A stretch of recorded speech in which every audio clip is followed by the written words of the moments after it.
100% మన వరకు ఏమీ రాదు.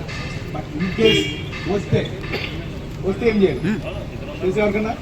ఎందుకంటే మనం ఎప్పుడు కూడా ఇటువంటి సిచ్యువేషన్ మనం ఎప్పుడు ఫేస్ చేసింది కాదు, ఎప్పుడు చూసింది కాదు, మనకు అటువంటి సిచ్యువేషన్ తెలియదు. బట్ ఇన్ కేస్ ఆ పరిస్థితి వస్తే మనం ఏం చేయాలి? Very good. సో దానికి ముందు ఇటువంటి ఎవరైనా వచ్చి కాల్పులు జరిపినా, లేదంటే ఫర్ ఎగ్జాంపుల్ మొన్న జరిగిన సిచ్యువేషన్ అక్కడ మనమే ఉన్నాం, రేపు పొద్దున్న అక్కడ అటువంటి కాశ్మీర్లో మనమే ఉన్నాం. సో ఎవరో ఫైర్ ఓపెన్ చేశారు, ఏం చేయాలి? పరిగెట్టకూడదు. అందరూ ఏం చేస్తాం?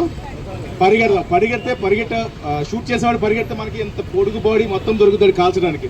వెంటనే ఏం చేయాలి? గ్రౌండ్ మీద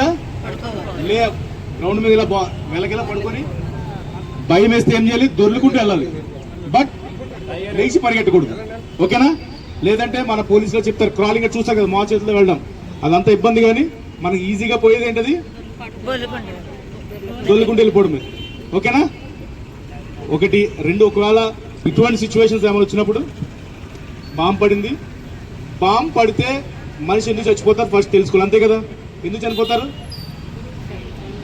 ఫస్ట్ సౌండ్, 2 హీట్, 3వది వాటిలో చిన్న సూదులని, మెటల్ బాల్స్ అని, మేకులని ఇవన్నీ వేస్తారు. దాంట్లో ఇది పేలినప్పుడు అది చాలా ఫాస్ట్గా, ఎంత ఫాస్ట్గా అంటే మనం కళ్ళు మూసుకొని తెచ్చేలోపు ఒక 10 మంది బాడీ నుంచి వెళ్ళిపోతాయి. సినిమాలో చూస్తున్నాం కదా, మన బుల్లెట్ కంటే ఫాస్ట్గా ఉంటాయి. వాటి వల్ల చనిపోతారు. ఓకేనా?